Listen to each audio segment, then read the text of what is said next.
बहुत सारी हमारी जो बूढ़ी माएँ है ना, बूढ़ी माएँ, वो बेटों को कहती है बेटा जरा खड़ा हो जाना, फजर का वक्त हो गया है। तो हमारे यूपी की जबान में कुछ बच्चे कहते हैं बुढ़िया पक पक करने लगी है, सोने दे, मेरी नींद ना खराब कर। मेरे आका ने फरमाया जो माँ बाप के सामने ऊंची आवाजों से बातें करता है ना, नेकियां ऐसे खत्म हो जाती जैसे आग लकड़ी को जला के खत्म कर देते हैं। नौजवान याद रखना, इस माँ की कदर कर, माँ से प्यार कर। रात की तन्हाई में तू माँ की दुआएं लेकर निकल, सारी बला एक तरफ, सारी मुसीबत एक तरफ, तेरी माँ की दुआ एक तरफ, तेरी माँ की दुआ एक तरफ। और नौजवानों, जब बात आई गई है तो 3 जुमले और सुनो। माँ के 3 हक ऐसे हैं जिसमें बाप का भी कोई हिस्सा नहीं। आप कहेंगे मौलाना बड़ी बात कही है। माँ के 3 हक ऐसे हैं, बाप में भी हूँ, ये भी हैं, ये भी हैं, मैं मना नहीं करता। मौला अली कहते हैं बाप ऐसे है जैसे सूरज। कैसे है बाप? जैसे सूरज। सूरज जब निकलता है, तुलू होता है, क्या होता है?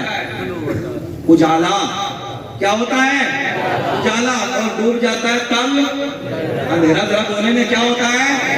मौला अली कहते हैं बाप ऐसे है जैसे सूरज, अगर डूब जाए तो औलाद के लिए दुनिया अंधेरा हो जाती है, सही बात, अंधेरा हो जाती है। मगर माँ के 3 हक ऐसे हैं। नौजवानों, माओ के सामने खड़े हो जाओ, नजरें झुका लो। बाप के सामने खड़े हो जाओ, नजरें झुका लो। और सुने, माँ के 3 हक। नंबर 1, माँ अपने बेटा या बेटी को अपने पेट में रखती है, अपने बदन में रखती है, उसका वजन संभालती है, दिक्कतें उलझनों को झेलती है। अल्लाह की इज्जत की कसम, बाप ने इसका कोई हिस्सा नहीं। बाप का इसमें, बोल दो, बाप का इसमें 9 महीने तक जितनी उलझने, जितनी परेशानी झेली, किसने झेली? किसने झेली? माँ ने। 9 महीने के बाद जर्मनी का एक डॉक्टर है, तवज्जो है, जर्मनी का एक डॉक्टर है, वो कहता है जब माँ अपने बच्चे या बच्ची को जन्म देती है तो इंसान की जैसे 32 हड्डियों को, कितना? 32 हड्डियों को जिंदा इंसान की एक साथ तोड़ डालो। एक टूटे तो तकलीफ होगी, जरा बोले, एक टूटे तो, और 32 टूटे तब कितनी तकलीफ होगी?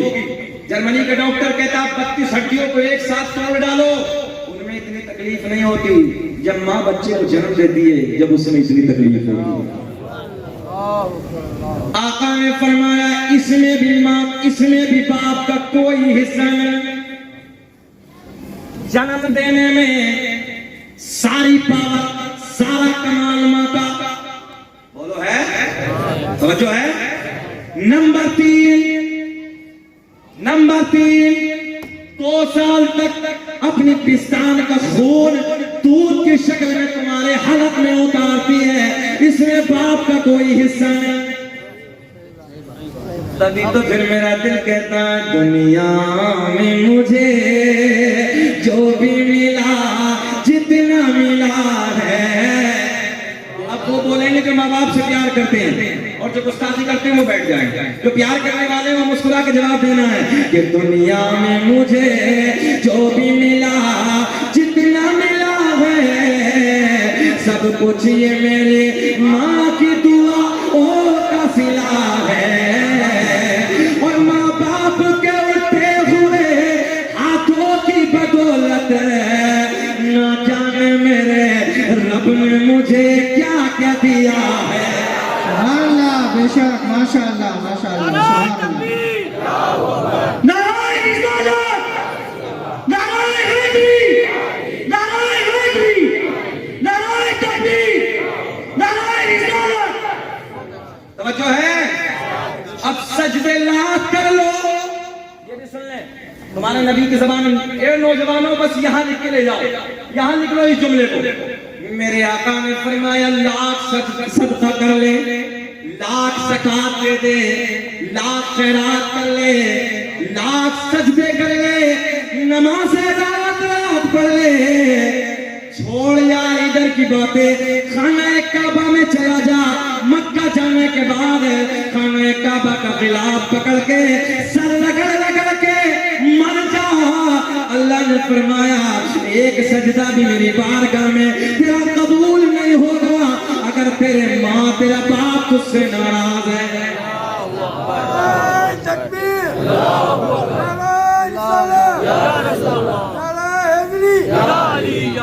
लाख सजदे कर लो कुछ नहीं। नौजवानों को देखो, माओ को गालियां दे रहे हैं, बक कर रहे हैं। हमने कम मना किया कि बीवियों से प्यार ना करो, बीवियों से मोहब्बत ना करो। बीवी से प्यार करना नबी की सुन्नत है, बीवी से प्यार करना नबी की सुन्नत है। अच्छा एक साथ कल या परसों फोन आया था ना, वो हुजरे में बैठा था, फोन आया, बोले हजरत जी हमने अपनी बीवी को तलाक दे दिया है। अच्छा जी तलाक दे दिया? बोले हजरत गुस्से में दे दिया। हजरत अभी था ना जुमला, हजरत जी हमने गुस्से में दे दिया है। मैंने कहा नादान, अहमदाबाद का पेड़ा लाकर तलाक कौन देता है कि खा लो हम तुम्हें तलाक देंगे? बताओ। अबे तलाक तो होती गुस्से में, तलाक भी गुस्से में जाती है। कहने लगा हजरत को जुगाड़ लगा।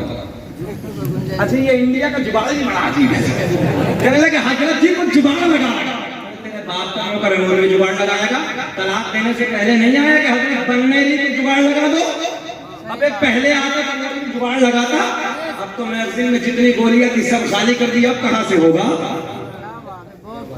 अब तो सब खत्म है ना, दाने सब खत्म हो गए तो जुगाड़ लगेगा कहां से? पहले रोक के लाता तो मुंह में जुगाड़ लगाता। कैसे नहीं, ऐसे कर लो कहां बन जाएगा? मगर अल्लाह रहम फरमाए, तलाक अल्लाह की नजर में जायज होते हुए भी नापसंद बना। इसलिए बीवियों से प्यार करो, बीवियों से मोहब्बत करो, मगर जहां बीवियों से प्यार करो वहां माओ से बेपनाह मोहब्बत करो। माओ का एहसान कभी पूरा नहीं हो सकता। अच्छा एक बारीक से जुमला, मेरी आपकी बीवी सबकी बीवियां जो शादी वाले हैं, अगर वो फरमाबरदार बीवी है तो अपने शोहर की हर अदा से प्यार करती है, उसके कपड़ों से, मेरा शोहर क्या खाता है, उसकी तबीयत क्या चाहती है उससे, उसके जूतों से, उसके मोबाइल से, उसके रूम से सफाई करने के लिए वगैरह वगैरह वगैरह सब चीजों से प्यार करती है ना। हमने कहा सबसे प्यार करने लगी है तो बीवी तू अपने शोहर की जन्नत से भी प्यार कर ले। पहुंचे क्या?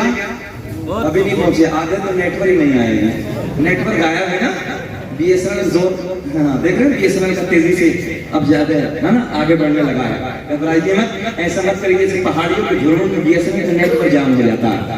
मैंने कहा सब चीजों से प्यार करती है तो अपने शोहर की जन्नत से भी प्यार कर। मैं देखता हूं कि कितना जहन हाजिर है अपने शोहर की। औरतों के लिए जो इधर उधर बैठी हैं, जब बीवी हर चीज से अपने शोहर की प्यार करती है तो मैं कहूंगा बीवियों तुम अपने शोहर की जन्नत से भी प्यार करो, तब तो इंसाफ है। और तेरे शोहर की जन्नत तेरे शोहर की माँ, तू ये सोच के प्यार कर ले ये मेरे शोहर की जन्नत है, ये अगर किसे राजी कर लिया मेरा शोहर जन्नती हो जाएगा। मगर इस डिजिटल जमाने में तो ना, इस हाई फाई जमाने में तो बीवियां भी ऐसी आ रही हैं, तू जाने क्या करेगा मरने के बाद, मुझे अपनी पड़ेगी, मुझे अपनी पड़ेगी। जन्नत तो कहां सोचने लगी है, सब घरों का नहीं, बड़े बड़े दीनदार भी लोग माशाअल्लाह, अल्लाह खुश रखे, मगर ये उन लोगों के लिए जहां हालात खराब है वहां सुधारना। कल कयामत में हमारा दामन पकड़ के जवाब लिया जाएगा, मांगा जाएगा हमसे जवाब। जामनगर वाले ने बुलाया था, क्यों नहीं समझाया?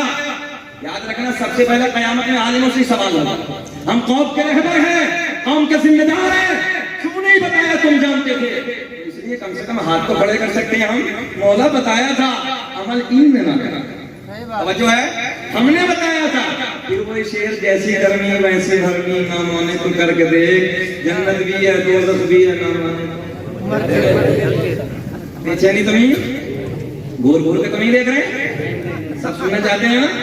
अच्छा कभी कभी मौली साहब थोड़ा सा आगे बढ़े तो कुछ लोग घूर घूर के देखते हैं, है ना। हाँ कभी कभी उनकी बैठक भी हो जाती है। हम एक जगह तकरीर कर रहे थे, हजरत जी आप ही के इलाके में बहराइच शरीफ में बड़ा मजमा था जलसा मुख्तार बंदी का, नौजवान बीच मजमे से उठा, उन्हें कहा है, बीच में खटर खटर खटर खटर बैठ गया। 10 मिनट के बाद बेचारा फिर सरकार, हमने कहा बैठ। अब हम तकरीर अपने जोश में कर रहे थे, नजर जैसी इधर पहुंची उसने देखा मौलवी साहब इधर देख रहे हैं, फिर खिसका, उर्दू का लफ्ज खिसका। अब वो जैसे निकला तो मौलवी साहब की नजर फिर उधर, हमने बैठ गए। तकरीर मुकम्मल, एक दो सब जाने लगे, हम ऐसे निकल के गए तो वो उधर ही बैठे।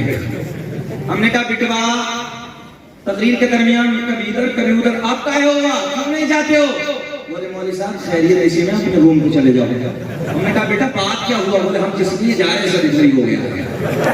आज हम आपको परेशान करने नहीं आए हैं, हम आपको राजी करने आए। हाथ उठा के बोलो लब्बैक या हुसैन, बोले लब्बैक या हुसैन। 3000 फरिश्तों की ताकत